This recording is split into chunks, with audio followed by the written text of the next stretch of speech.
Japanese van dwellers cracked the winter survival code using items from a 100 yen shop, and it exposes everything wrong with how the rest of us sleep in the cold. This sounds almost impossible when you think about what winter actually feels like in Japan. We are talking about temperatures that drop close to freezing in cities like Sendai, Nagano, and even Tokyo on the coldest nights. Now, imagine facing that cold not from inside a heated apartment, but from inside a metal box parked on the street. No heater running, no insulation built into the walls. Just you, whatever you brought with you, and whatever you figured out over time. That is the reality for a growing number of people in Japan who live inside their vans, whether by circumstance or by necessity. And what they have figured out is something that expensive camping gear companies would never want you to know. For around $20, sometimes even less, it is possible to build a sleep setup that keeps you genuinely warm through the coldest nights of the Japanese winter. Not comfortable in a luxury sense, but warm enough to sleep. Warm enough to wake up the next morning and do it again. Today we are going to walk through exactly how that works, step by step, layer by layer. By the end, you are going to look at your own sleep setup completely differently. Let us start with the environment itself, because until you understand what winter inside a van in Japan actually feels like, nothing else makes sense.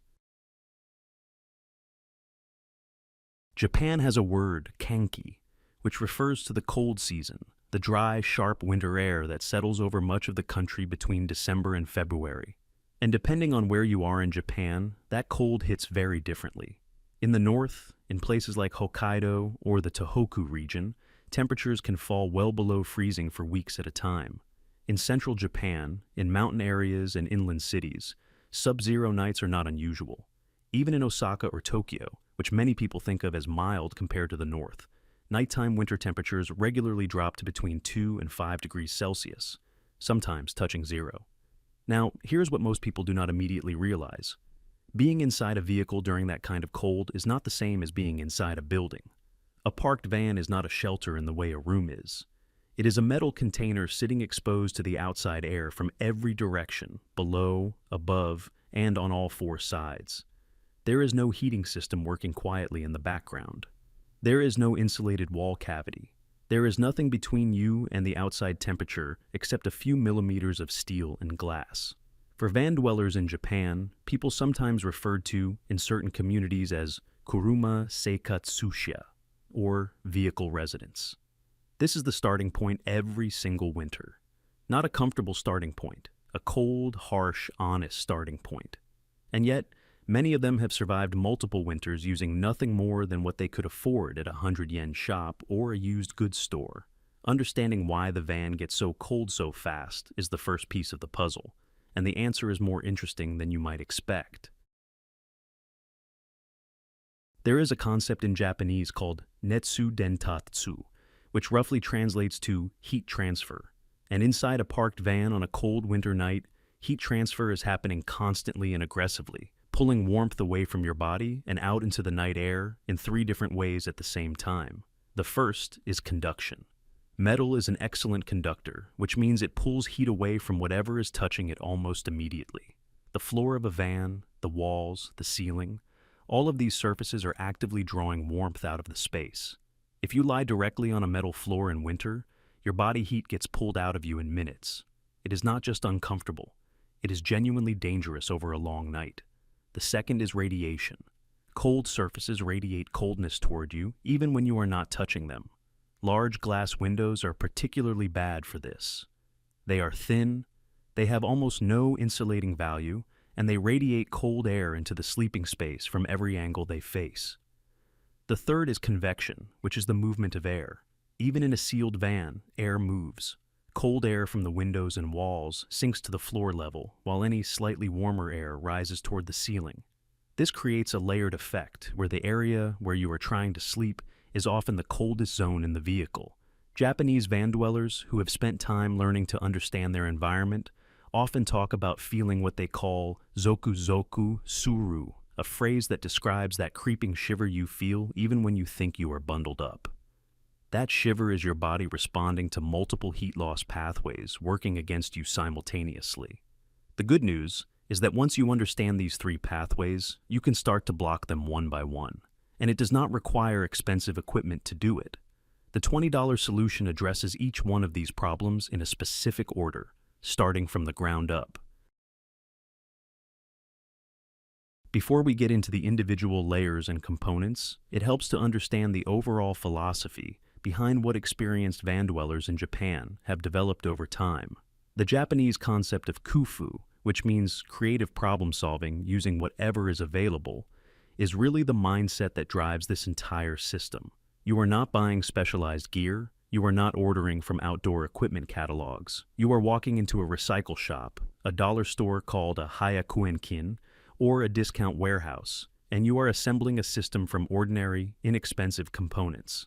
The total cost for someone starting from nothing can stay under 2,000 yen, which at current exchange rates sits right around $20. The components typically include foam mats or cushioning material for the floor, a set of layered blankets or cheap futon-style bedding, some form of window covering, and basic layers of clothing for sleeping in. That is genuinely the whole system. No electric blankets, no diesel heaters, no propane, no battery-powered anything. What makes it work is not any single component. It is the relationship between all the components together, the way each one solves a specific piece of the heat loss problem, and it starts with the part of the van that most people overlook entirely. In Japanese, the floor is yuka, and the yuka of a van in winter is the single most important surface to address before anything else. Here is why. Cold air pools at floor level. Metal floors conduct heat away from anything touching them, and in a sleeping position, you are in contact with the floor through your entire body length. If you do not address the floor first, everything else you do will only partially work. The materials van dwellers use for floor insulation in Japan are often remarkably simple. One of the most common is a foam mat, the kind sold for camping or yoga, which costs almost nothing at a hayakuenkin or recycle shop. These mats create an air gap between your body and the metal floor, and that air gap dramatically slows conduction. Some people layer 2 or 3 thin mats on top of each other. Others use cardboard as a base layer, which is almost free and actually provides meaningful insulation when layered thickly enough. Cardboard has air pockets throughout its structure, which slows heat transfer. A layer of old fabric or a folded blanket placed over the cardboard adds another barrier. The goal is not to have a perfectly engineered floor system. The goal is to create enough separation between your body and that cold metal surface that your own body heat has a chance to accumulate rather than immediately escape downward. Once the floor situation is handled, many van dwellers report a noticeable difference even before they add any other layer to the system. What is interesting is that fixing the floor is just the beginning. The way heat gets trapped above the floor is where the real science of warmth starts to show up, and it involves something you might think you already know how to do. There is a Japanese term, nukuko, which describes something warm and cozy in a nest-like way, a pleasant trapped warmth. And the blanket layering technique used by experienced van dwellers is designed to create exactly that kind of environment, where your body heat has nowhere to escape to. The instinct most people have is to find the thickest, heaviest single blanket possible. The logic seems obvious. More material means more warmth. But experienced van dwellers in Japan, and actually many traditional Japanese people who grew up in unheated homes, know that multiple thin layers are significantly more effective than one thick layer. Here is the science behind it. Each layer of fabric traps a thin layer of air against itself. That trapped air acts as insulation. When you stack multiple blankets, you create multiple layers of trapped air between each sheet or blanket. The total insulating effect of 4 thin blankets is substantially higher than 1 blanket of equivalent total thickness because of those additional air pockets. Van dwellers typically start with a bottom layer directly against their body, often a lightweight fleece blanket purchased for a few hundred yen. Then, a slightly heavier blanket on top of that. Then, sometimes a third layer. The layering works with the floor insulation below to create an envelope of warm air around the body that the cold van interior struggles to break through. The order of layers also matters. Lighter, more breathable fabrics closer to the body allow moisture from skin to move outward, while heavier outer layers block cold from coming in. This is not accidental. It is the same principle behind the thermal layering systems sold by expensive outdoor companies, but assembled for almost no cost. But blankets alone are only part of the picture. Japanese culture offers a specific sleeping solution that has been used for generations in cold homes, and it happens to be almost perfectly suited for life in a small van. The futon in Japan is not the same thing as what Western countries call a futon. A Japanese futon, or shikibuton for the sleeping mat and kakabuton for the upper cover, is a traditional bedding system designed specifically for environments where space and flexibility matter. It is meant to be folded up, stored, aired out, and repositioned as needed. In Japanese households, particularly in older homes without central heating, futons have been the primary sleep system through cold winters for generations. The same qualities that made them practical in small Japanese rooms make them surprisingly well suited to van living. A shikibuton placed on top of foam floor mats adds another significant layer of insulation between the sleeper and the cold floor. It is thicker than a standard camping mat, softer, and better at trapping air within its fibers. The kekibutan used on top functions as a thick, lofty blanket that holds warmth extremely well. Because futons can be folded and repositioned, they can be adjusted to the specific dimensions of a van's cargo area. They do not need to lie perfectly flat or fit a standardized bed frame. They conform to the available space, which is one of the most practical qualities for vehicle living. Used futons in Japan are extremely inexpensive. At a recycle shop, or risaikuru shopyu, a complete set of usable futon bedding can sometimes be found for the equivalent of a few dollars. The futon culture in Japan means that these items are donated and resold constantly, making them one of the most accessible components of the $20 system. Futons solve the volume and comfort part of the warmth equation effectively, but there is one part of the van that even the best bedding cannot compensate for on its own, and it involves the surfaces that let in the most cold of anything in the vehicle. Windows are the weakest thermal point in any vehicle. Glass has almost no insulating value. It conducts cold extremely efficiently, and large window panes radiate cold air into the interior space throughout the entire night. In a typical cargo van or minivan, windows can account for a significant portion of total heat loss. Van dwellers in Japan use various approaches to address this. The most common is some form of window covering, which in Japanese context might be called Mado no dansu, or window insulation. This is not necessarily about blocking light, although privacy is also a benefit. The primary purpose is thermal. Reflective foam panels cut to fit specific windows are one option. These are inexpensive, lightweight, and create an air gap between the glass and the interior of the van. That air gap is the insulating element. Without something blocking the window, cold radiates freely into the sleeping space. With even a simple foam panel in place, that radiation is significantly reduced. Some van dwellers use heavy curtains or folded blankets wedged or clipped into place over windows. Others use cardboard cut to size, which is free and actually provides meaningful insulation when fit snugly. The goal in each case is the same, to put something between the glass and the interior air that interrupts the flow of cold into the sleeping zone. In Japan, where privacy in public parking areas is also a social concern, window coverings serve a dual purpose. They create thermal protection, while also allowing the van to appear closed and undisturbed from the outside. This is sometimes called naisho, keeping things private, and it matters for people who are sleeping in public spaces. Once the windows are handled, the van feels noticeably different even before lying down. But there is one more layer of the system that often surprises people when they first hear about it, because it involves what you wear to bed, not what you put on top of you. The Japanese phrase shitagi, which refers to undergarments or base layer clothing, points to something that matters enormously in cold sleep environments. What you wear on your body is not separate from your sleep setup. It is part of it. It is the innermost layer of your thermal system. Experienced van dwellers who have spent winters sleeping in vehicles in Japan typically wear considerably more to bed than they would in a heated apartment. A base layer of thermal underwear, often called heat tech in Japan, after a popular brand that has become nearly generic in its name recognition, is a starting point. Over that, a warm pair of socks, sometimes a second pair. A beanie or watch cap over the head. Why does the head matter so much?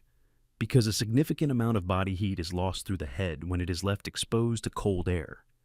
Covering the head with even a simple knit hat can make a noticeable difference in how long the rest of the body stays warm through the night.